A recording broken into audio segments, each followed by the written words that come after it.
Daniel lived alone on a wide stretch of land, where the grass moved like soft waves when the wind passed through it.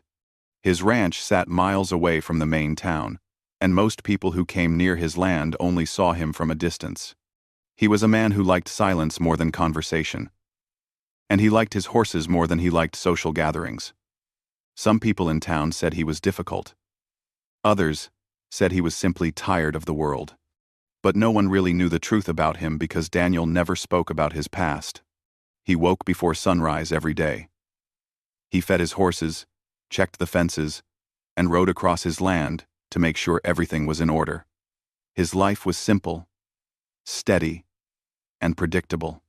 He didn't expect anything from anyone, and he didn't want anything from anyone either. That was what he told himself. But sometimes, late at night when the lamps were low and the cabin was quiet, he felt a strange heaviness inside him, like something was missing.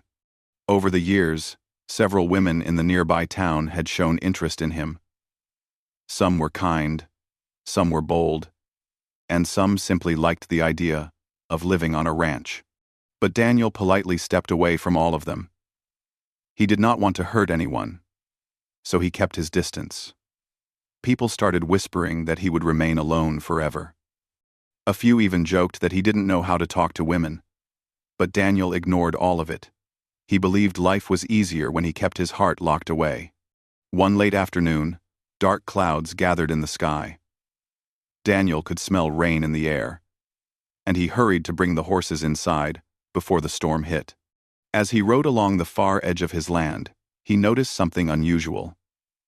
There was a small, broken shelter made of fallen branches and old cloth near a group of rocks. He had seen it before from a distance but never really paid attention. This time, something felt different.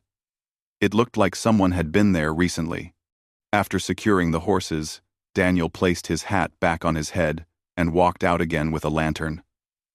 The storm had not started yet, but the wind pushed against him, and the sky kept growing darker. He reached the shelter and crouched beside it. He noticed footprints, small ones and larger ones leading inside. The small ones belonged to a child. That made him frown, because no child should be out here, especially not in this weather. Inside the shelter, he found a thin blanket, a cracked clay bowl, and the faint smell of smoke from a fire that had died earlier in the day. Someone had tried to survive here. Someone had been hiding or running. Daniel touched the blanket. It was still slightly warm, which meant whoever had been here might still be nearby. He stood up slowly and looked around, scanning the trees and rocks. The land was quiet, too quiet. He called out once, not loudly, but enough for someone close by to hear. No one answered.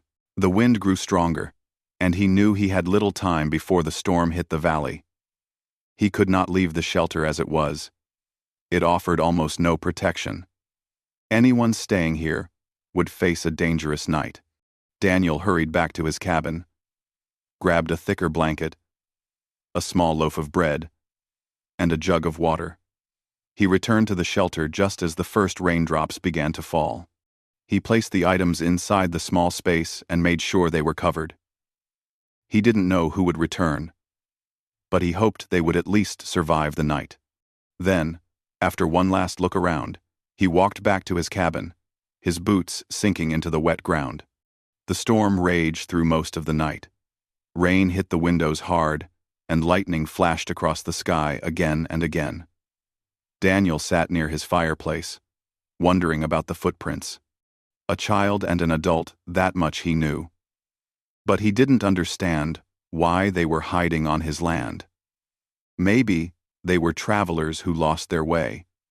Maybe they were afraid of someone. Or maybe they simply had nowhere else to go. Daniel didn't like guessing, but he couldn't help thinking about them. When dawn arrived, the clouds were still heavy, but the rain had slowed. Daniel saddled his horse and rode toward the shelter again. As he reached the area, he slowed down, scanning the space carefully. At first, everything looked the same as the night before, but then he felt someone was watching him. He stopped his horse and looked toward the trees. A quiet figure was standing there, half hidden behind a large, old pine. It was a woman. Her dark hair fell past her shoulders, and she held a small boy close beside her. She did not move. She did not speak. Her eyes were sharp but cautious, like someone ready to run if danger came near. Daniel stayed completely still so he wouldn't frighten them. The boy clung to her leg, and Daniel noticed the child looked thin and tired. The woman's clothes were worn, and she had the calm, steady presence of someone who had survived hardship before. He lifted one hand slightly, not as a signal but as a quiet greeting. The woman's eyes narrowed.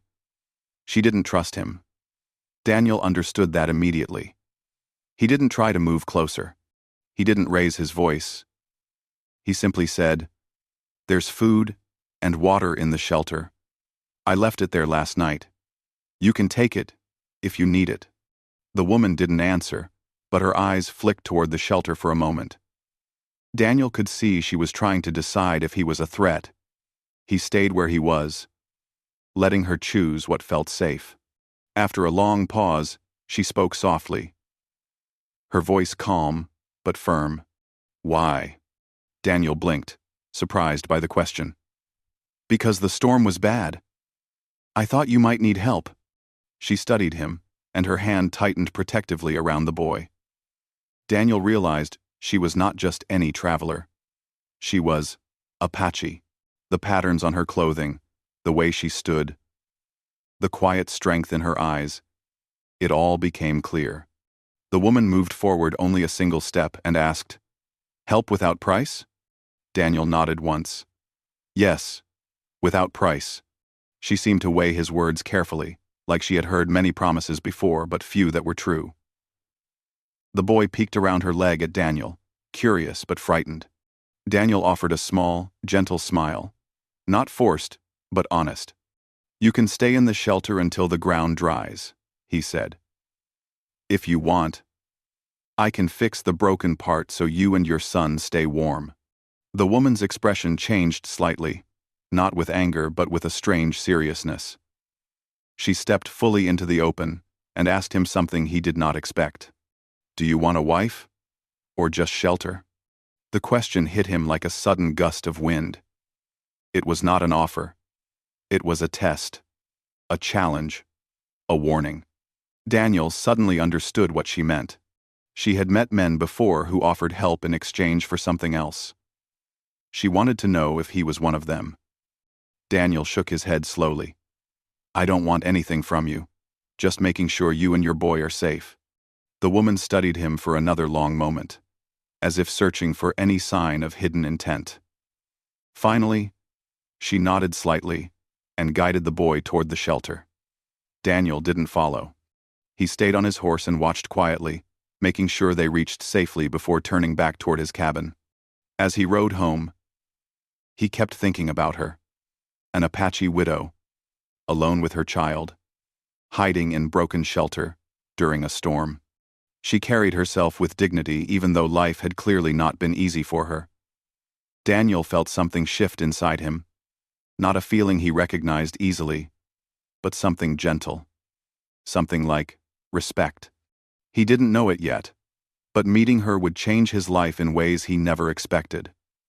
The lonely rancher who kept everyone away had just opened a door he never planned to open again. The next morning, Daniel woke early, even before the sun touched the tops of the distant hills.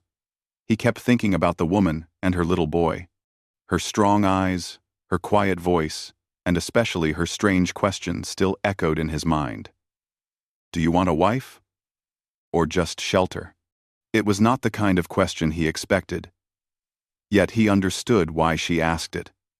She wanted safety, not trouble. She wanted a place for her child, not a man who would take advantage of their weakness. Daniel respected that deeply. He prepared food quietly in his small kitchen. He packed bread, dried meat, apples, and a jug of clean water. He did not want to appear pushy or force anything, but he also knew the woman and her child needed proper meals. The storm had passed, but the air was still cold. He wrapped an extra blanket and tied the bundle to his saddle. Then, he rode toward the shelter, keeping his pace steady so he wouldn't alarm anyone. When he reached the area, he noticed the woman and her son were awake. She stood outside the shelter, watching the sky as if she were waiting for danger. The boy sat near her feet, drawing shapes in the dirt with a stick. Daniel slowed his horse and stopped a few steps away so she wouldn't feel threatened. The woman turned toward him but didn't move closer. She didn't smile, yet she didn't look angry either. She simply observed him, trying to understand his intentions. Daniel climbed down from his horse and placed the food on a flat rock so she could see he wasn't hiding anything. "I brought breakfast," he said calmly. "You and your boy can take it if you want. If you don't want it, that's fine too." The woman's eyes moved from the food to him, then back again. She didn't reach for it immediately. Instead, she asked softly, "Why do you care?" Daniel thought for a moment. "Because no one should be out here without help," he said. "Especially with a child." The woman studied him again. She seemed to be searching for any false kindness, any hidden intentions. When she found none, she nodded once and stepped forward. She opened the bundle slowly, almost with caution. Daniel watched her gently place the food beside her boy, who smiled widely at his first apple. "My name is Daniel," he said quietly. The woman hesitated before answering. "Nita," she said. "My son is Coda." Daniel repeated their names softly so he wouldn't forget. Nita handed Coda a piece of bread, and the boy ate quickly, clearly hungry. Daniel felt a warm satisfaction in seeing them eat, but he did not say anything. Instead, he glanced at the broken shelter. "If you want," he said, "I can fix the roof today." The storm made it weaker. Nita looked at him with steady eyes. "Only if you want to help," she said, "not for something else." Daniel nodded. "Only help. Nothing more." For the first time since he met her, he saw a small spark of softness in her expression. Not a smile, but something close, a sign she was beginning to trust him. He spent most of the morning repairing the shelter. He cut fresh branches, tied stronger rope, and layered the roof so the wind wouldn't lift it again. Nita stayed near Coda, watching Daniel work. She didn't interfere, but she didn't hide either. Coda, curious, walked toward Daniel and watched him work with wide eyes. Daniel smiled softly and handed the boy a small, wooden stick. "You want to help?" he asked. Coda nodded shyly and held the stick like it was something important. Daniel showed him where to place it, and Coda pressed it into the ground proudly. The small act made him giggle. Nita watched with surprise, as if she hadn't expected her son to interact so openly with a stranger. Once the repairs were done, Daniel stepped back and wiped his hands on his jeans. "This should keep the wind out," he said.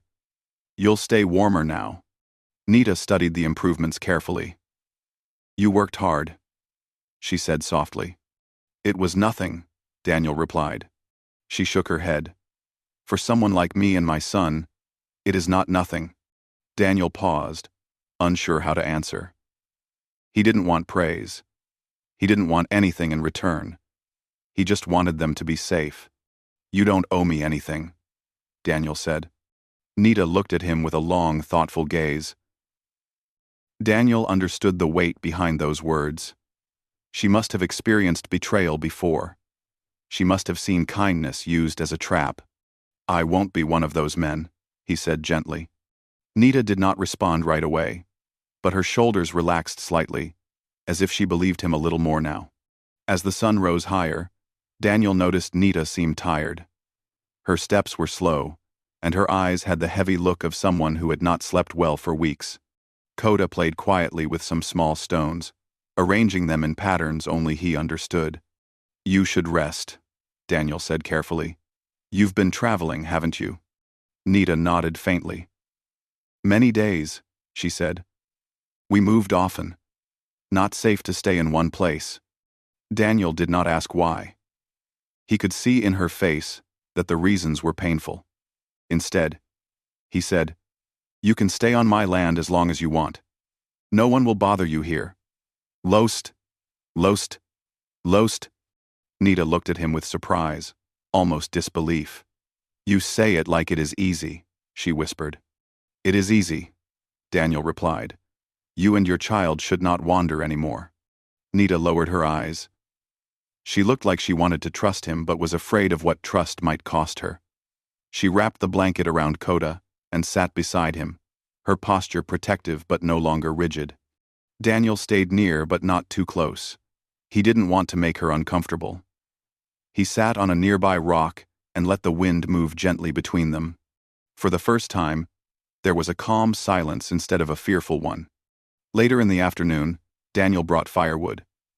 He started a small fire and boiled water so they could drink something warm. Nita watched him, and finally she spoke again, her voice quieter than before. "My husband died last winter," she said. "Many things changed. Many people changed too. Some helped for a day, then disappeared. Some promised safety, then asked for something else. I learned to move often." Daniel listened without interrupting.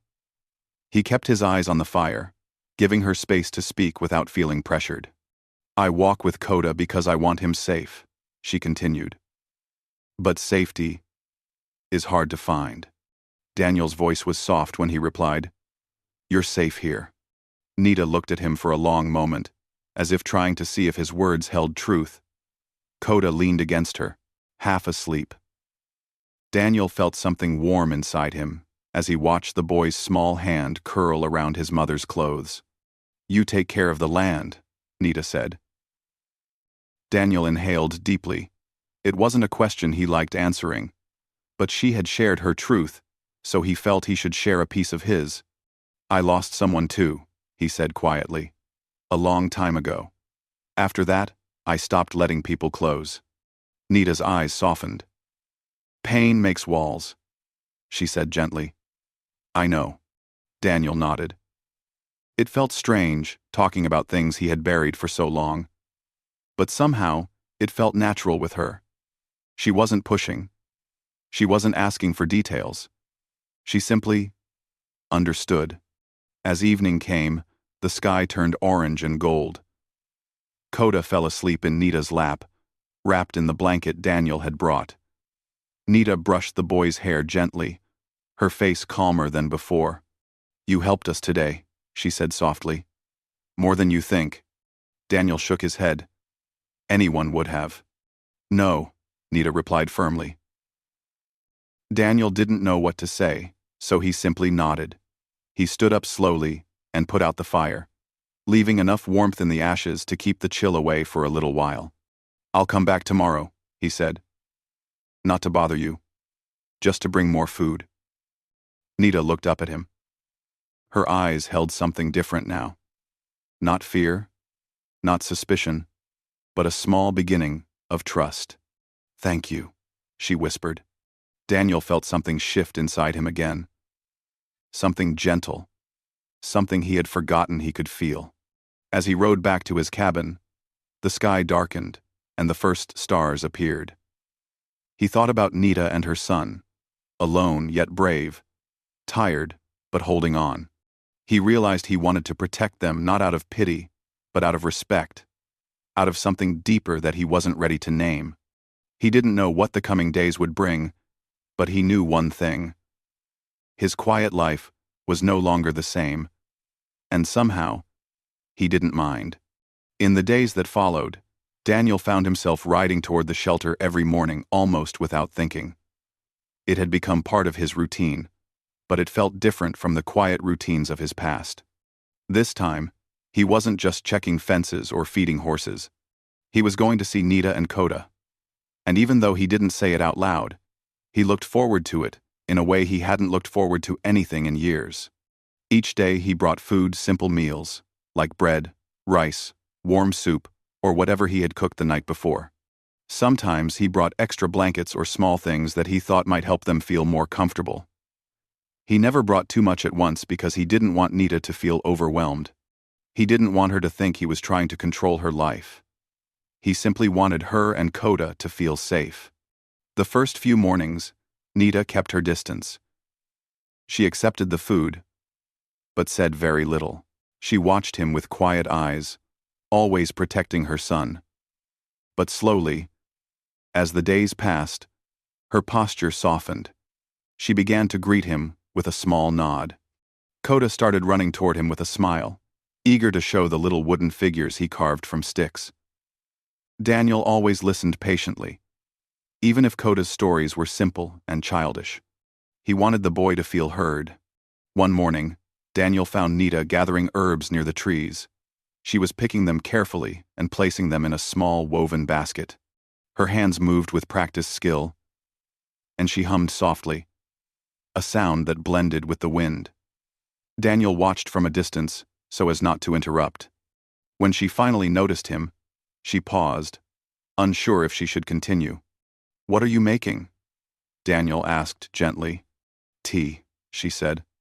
"For Coda. It helps him rest." Daniel nodded. He admired the way she cared for her child. Everything she did showed love and strength. "Do you need more firewood?" he asked. Nita looked at the small pile near the shelter and said quietly, "We could use some." Daniel didn't say anything more. He walked into the nearby woods, chose a fallen tree, and began cutting logs. Nita watched silently, and after some time, she stepped forward and started gathering small branches herself. For the first time, they worked side by side. The silence between them was not heavy. It was comfortable, like two people who didn't need to speak to understand each other. Coda played nearby, pretending he was a brave warrior defending his mother. Daniel could not help but smile as he watched the boy lift a wooden stick like a sword. Nita noticed the smile, and, for a moment, her own lips curved slightly. It was not a full smile, but it was more than Daniel had seen before. Later that afternoon, as Daniel repaired the last corner of the shelter's wall, Nita finally spoke about something deeper. "You work too much for us," she said quietly, her hands resting on her woven basket. Daniel shook his head. "It's not too much. I do what I can." Nita studied him, trying to understand a man who expected nothing while giving so much. "Men who help often want something in return," she said softly. "You don't." "No," Daniel replied simply. "I don't." Nita lowered her eyes. "Why?" Daniel looked at the sky for a moment. "Because I know what it feels like to be alone," he said. "And I know what it feels like to need help, but have no one to ask." Nita slowly nodded. "Then you understand us." Daniel did not press for more details. He didn't ask her to explain her pain. He respected her silence, knowing that some wounds healed slowly. As days turned into a week, their bond grew in small, meaningful steps. Daniel had never been a man who spoke much, but he found himself talking more than usual around Nita. Not about flashy things or big stories, just simple things. He told her about the horses he raised, about the storms he had survived, about the quiet mornings he enjoyed. In return, Nita shared pieces of her past, one gentle fragment at a time. She told him about her husband, not in full detail, but in a way that showed how deeply she had loved him. She told him how hard it was traveling with a child, how she kept moving because staying in one place felt dangerous. Daniel listened without judgment, without pity. He listened with respect. One day, when the weather was warm, Daniel brought Coda a small wooden horse he carved himself. The boy's eyes lit up with joy, and he hugged Daniel's leg tightly. Nita watched the moment with quiet emotion. She did not stop Coda or pull him away. She let the boy show affection freely, and that alone showed Daniel she was beginning to trust him. Later that same day, as Coda played with the wooden horse, Nita approached Daniel with a hesitant expression. "I want to ask something," she said. Daniel nodded. Nita hesitated before speaking. "Why do you live alone? You said you lost someone." "Who?" Quote. Daniel inhaled deeply. He rarely spoke about this. The memory was like an old scar, he could touch it, but it still brought a sting. "Years ago, I was going to marry someone," he said quietly. "But she fell ill. It was sudden. She didn't make it." Nita's eyes filled with gentle understanding. "So you closed your heart?" Daniel nodded. "It was easier that way." "Easier," Nita said softly, "but not better." Her words struck him more deeply than he expected. She wasn't judging him. She was simply sharing truth. And Daniel knew she was right. The life he chose had been quiet, but it had also been lonely. He didn't say anything else because he didn't know how. That same evening, the wind grew stronger. Daniel noticed that the cold nights were returning, and he worried about Nita and Coda staying in the small shelter. He fixed the fire pit and added more stones to keep the heat inside. He even brought them a tin lamp so they could have light after sunset. "You don't need to bring so much," Nita said. "I know," Daniel replied, "but I want you two to be comfortable." Nita looked at him long enough that Daniel almost turned away. Her gaze held gratitude, but also something softer, something he hadn't seen in a long time. She wasn't ready for anything more than trust yet, but trust itself was becoming powerful between them. One afternoon, Coda fell and scraped his knee while playing. He tried to hide the pain, but tears filled his eyes. Daniel kneeled beside him gently. "It's okay," he said. "Let me see." Nita came running, her eyes wide with concern. Daniel showed her the small wound and carefully washed it with clean water. Nita watched every movement, making sure he wasn't hurting her child. But she didn't stop him. She let him help. Coda sniffled, and Daniel gently tied a cloth over the scrape. "There," he said softly. "You're strong. You'll be fine." Coda hugged him again. Nita placed a hand on her son's back and looked at Daniel with a softness that surprised even her. That night, Daniel sat near the fire he had built for them and listened as Nita told a story from her childhood to help Coda fall asleep. Her voice was warm and melodic. Daniel found comfort just listening to her speak. When Coda finally drifted to sleep, Nita looked at Daniel and said quietly, "You are good to him and to me." Daniel swallowed slowly. "You both deserve goodness," he said. For a moment, they simply sat together, watching the fire crackle. The silence felt peaceful, not empty. Daniel felt something he hadn't felt in years, a gentle pull in his chest, a feeling that made his loneliness fade a little. As the fire dimmed, Nita said something he did not expect. "When I first saw you, I was afraid," she admitted. "I thought you would try to use us. Many have tried before." "I understand," Daniel said softly. "But now," she continued, "you make me feel safe. That is something rare." Daniel looked at her, and she met his eyes without looking away. It was the first time they shared a moment that felt deeper than simple kindness. It was quiet, warm, and honest. He didn't reach for her. He didn't move closer. He simply held her gaze until she looked down shyly. As Daniel walked back to his cabin that night, he realized that something had changed not just in Nita, but in himself.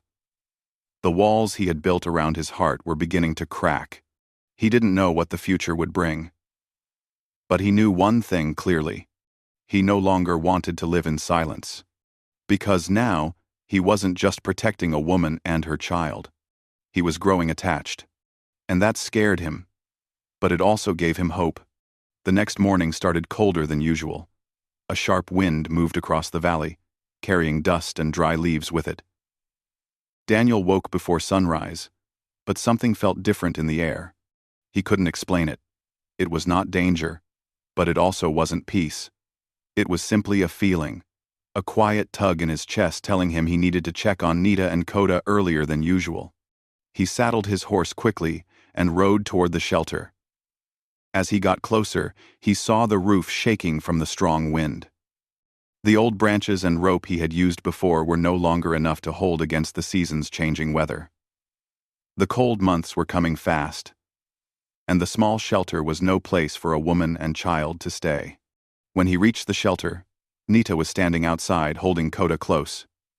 Her hair blew in the wind, and her blanket was wrapped tightly around her shoulders. She looked tired, but she did not complain. She simply stood there, strong and patient as always. Daniel climbed off his horse and walked toward them. "Are you both all right?" he asked. "We are fine," Nita said, though he could hear the exhaustion in her voice. Coda shivered, and Daniel instinctively removed his own coat and placed it around the boy. Nita watched quietly, her eyes softening in a way that made Daniel's chest warm. "The wind is too strong for this shelter," Daniel said. "It won't last another night." Nita nodded slowly. "Yes, I felt that too."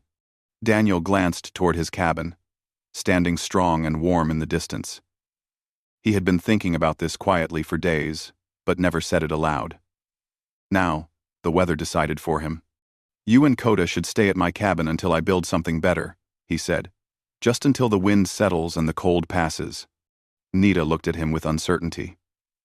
She wasn't afraid of him anymore, but she was cautious, careful with every step she took in life. "Your cabin is your private place," she said gently. "Yes," Daniel answered. "But it is also warm and safe and big enough for all three of us." She hesitated.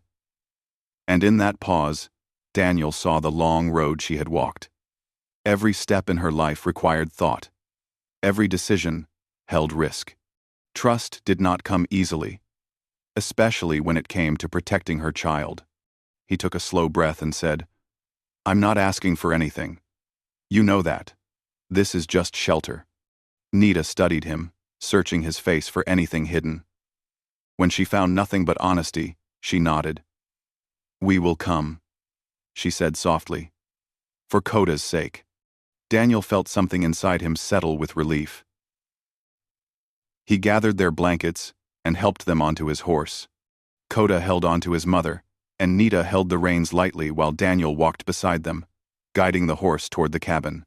When they reached his home, Daniel opened the door slowly, letting the warm air escape into the cold morning. Inside, the fire still crackled softly from the night before.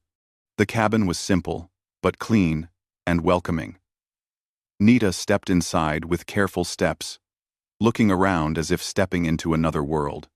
Coda's eyes widened with curiosity, taking in the wooden shelves, the small table, and the warm glow of the fireplace. "You can sit by the fire," Daniel said. "It will warm you both." Nita placed Coda on a small rug near the fire, and the boy relaxed immediately. Daniel added more wood to keep the warmth steady. Then, he brought them warm tea. Simple, but comforting. Nita accepted it with gratitude in her eyes. "You didn't have to do this," she said quietly. "I know," Daniel replied. "But I wanted to." For a moment, she watched him with an expression he could not fully read. It was soft, thoughtful, and full of something unspoken. While they settled in, Daniel stepped outside to bring more firewood. The wind was harsh, but he worked quickly. When he came back inside, Nita was sitting by the fire with her hands folded in her lap. Coda had fallen asleep, with his head resting against her arm. She looked up at Daniel, and in her eyes he saw trust slowly turning into something deeper, something gentle and warm. "Will you stay here for the day?" Daniel asked. "Yes," she said softly. "We will stay." Daniel spent the morning fixing a loose shutter, preparing extra food, and checking the roof. Nita watched him move around the cabin with a quiet calm. He was not trying to impress her. He was simply doing what needed to be done. It reminded her of her late husband. He too had done things with quiet hands and honest intentions. When Daniel finished his work, he sat near the fire and finally relaxed. Coda slept peacefully, and the room felt warm, almost like a home. Nita looked at Daniel for a long moment, then said something that surprised him. "When I first asked you that question about wanting a wife or wanting to give shelter, I expected you to turn away. Men usually turn away when they cannot get what they want." Daniel leaned back slightly, thinking about her words. I never wanted anything except to help you and your son, he said. That was true then, and it is true now. She nodded. Yes, I see that now. There was a quiet moment, filled only by the soft crackling of the fire. Then Nita continued, her voice gentle but steady. I asked you that question again in my mind many times, she said. But now, I want to ask it once more. Daniel lifted his head. She looked at him carefully. Her eyes, deep, with meaning. Do you want a wife? She whispered. Or just shelter? This time, the question was not a test. It was an opening. Daniel felt his heart beat slower, heavier, but in a gentle way. I want whatever future you feel safe choosing, he said. Not what I choose. Not what I push. Only what you want. Nita looked down for a moment, gathering her breath, then lifted her eyes again. In them was gratitude, respect, and a softness shaped by healing. For the first time in a long time, she whispered, I feel safe. Daniel did not move closer. He simply let the words rest between them like a warm blanket. Nita reached out slowly and placed her hand on the floor beside his, not touching, but close enough that Daniel felt the meaning. Not yet love, but something growing, something hopeful. As the day passed, they shared quiet conversations. Nita told him more about her travels, her fears, and her dreams for Coda. Daniel told her about his lonely years, his lost love, and how he had closed himself away. They were two people carrying pain, sitting in the same warm room, letting healing begin without force. By evening, the wind had turned into a roaring storm outside. Daniel checked the windows and door again to make sure they were secure. Inside, the cabin glowed warmly, and Nita wrapped Coda in a blanket as he slept peacefully through the noise. You kept us safe today, she said softly. You kept yourself and your son safe long before I ever came along. Daniel replied. I just helped a little. Nita smiled, truly smiled for the first time. It was soft, beautiful, and full of unspoken words. Daniel felt something in his heart shift completely. The walls he had carried for years finally broke. Later that night, as the storm continued, Nita spoke again in a gentle voice. When the wind calms, she said, we will decide where to build a new shelter. Maybe near your cabin, if you want that. Daniel nodded slowly, meeting her gaze. Yes, I want that. Nita looked at him with warm eyes. Then, we will stay. For now. And maybe longer. Daniel didn't need more words. The meaning was clear. She wasn't asking for shelter anymore. She was asking for a place in his life. He didn't reach for her, didn't rush, didn't push. He simply said, You're welcome here. Always. Nita placed her hand gently on his this time. Not near it, not almost, but truly touching. A small, meaningful touch. A beginning. Outside, the storm raged. Inside, a new chapter of their lives quietly started, built not on fear, not on need, but on respect, trust, and the soft, growing hope of a future they might choose together.